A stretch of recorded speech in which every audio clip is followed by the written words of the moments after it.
गुजरात में बीजेपी की बढ़ रही है मुश्किलें।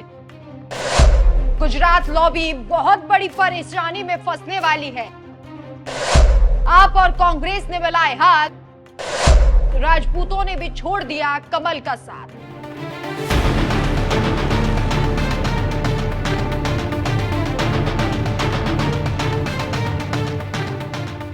नमस्कार, मैं हूं आपके साथ राखी लांबा और आप देख रहे हैं न्यूज एक्सप्रेस। कहते हैं कि दुश्मन और कांटे को कभी भी छोटा नहीं समझना चाहिए। कौन कब कहां आपको भारी नुकसान पहुंचा दे ये कहा नहीं जा सकता, और राजनीति में तो खासकर। लेकिन खुद को सुप्रीम समझने वाली बीजेपी पार्टी को तो यही लगता है कि कोई भी विपक्षी पार्टी उन्हें चुनौती ही नहीं दे सकती, चाहे वो विधानसभा चुनाव हो या फिर लोकसभा चुनाव। वैसे ये अहंकार भी स्वाभाविक है, क्योंकि बीजेपी लगातार चुनाव जीतती आ रही है।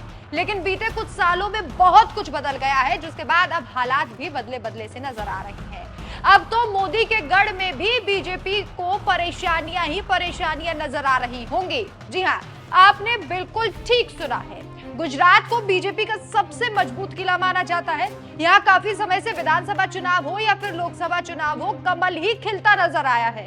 लेकिन इस बार समीकरण बदल सकते हैं, क्योंकि यहाँ कांग्रेस और आम आदमी पार्टी दोनों ही बीजेपी की जीत की लाइन को छोटा करने की कवायद में जुट गए हैं। यहाँ कांग्रेस और आप ने लोकसभा चुनाव में बीजेपी को धूल चटाने की ठान ली है। कांग्रेस और आप ने लोकसभा चुनाव के लिए गुजरात में प्लान भी तैयार कर लिया है। दरअसल दोनों ही पार्टियों की नजर आदिवासी बहुल सीट के जरिए बीजेपी के गुजरात जैसे मजबूत किले को भेदने की कोशिश है। दोनों ने इसके लिए गठबंधन भी कर लिया। लेकिन राजनीतिक विश्लेषकों का यह भी मानना है कि सत्तारूढ़ दल बीजेपी के निर्वाचन क्षेत्रों पर मजबूत पकड़ है। गुजरात की सभी 26 लोकसभा सीटों पर 7 मई को मतदान होगा। इनमें दाहोद, छोटा उदयपुर, बारडोली, वलसाड़ अनुसूचित जनजाति एसटी के उम्मीदवारों के लिए आरक्षित है, जबकि भरूच सामान्य श्रेणी की सीट है। लेकिन भरूच में भी अच्छी खासी तादाद में आदिवासी आबादी है। आपने साल 2022 के राज्य विधानसभा चुनाव में भरूच लोकसभा सीट में आने वाले डेडियापाड़ा एसटी विधानसभा क्षेत्र से जीत दर्ज कर आदिवासी क्षेत्रों में पैठ बनाने का संकेत दिया था। उधर गुजरात के आदिवासी बहुल इलाकों पर कभी कांग्रेस का दबदबा रहता था, और पार्टी ने इस पर नए सिरे से ध्यान देना शुरू कर दिया है। पिछले महीने कांग्रेस नेता राहुल गांधी की भारत जोड़ो यात्रा इन लोकसभा सीट के अंतर्गत आने वाले क्षेत्रों से गुजरी थी। तो ये कहा जा रहा है कि ये समीकरण इस बार गुजरात में बीजेपी का खेल भी बिगाड़ सकते हैं, क्योंकि हर तरफ ये देखा जा रहा है कि बीजेपी का विरोध बेहद ज्यादा गुजरात में हो रहा है।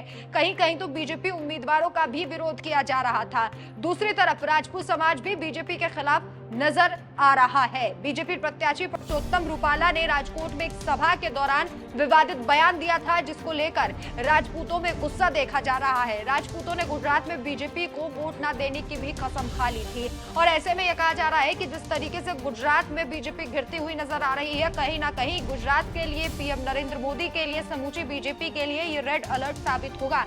क्योंकि जिस गढ़ को भेदने की बात हम कर रहे हैं, इसलिए कर रहे हैं क्योंकि आम आदमी पार्टी ने बीते विधानसभा चुनाव में वहां अच्छा प्रदर्शन किया था। काफी बेहतर तो नहीं, लेकिन अच्छा प्रदर्शन हम इसलिए कह रहे हैं क्योंकि केजरीवाल की आम आदमी पार्टी ने वहां पर जो सीटें हासिल की थी, उसके बाद यह कहा जा रहा था कि प्रधानमंत्री नरेंद्र मोदी की आंखों में अब केजरीवाल खटकने लगे हैं। और उस खटकने का प्रमाण क्या हुआ वो भी हम देख चुके हैं, परिणाम क्या हुआ वो भी हम लगातार देखते आ रहे हैं। ऐसे में देखना होगा कि बीजेपी यहाँ कैसे जीतती है। आम आदमी पार्टी और कांग्रेस का गठबंधन झटका दे पाता है या फिर नहीं। आपकी क्या राय है, हमें कमेंट करके जरूर बताएं। नमस्कार।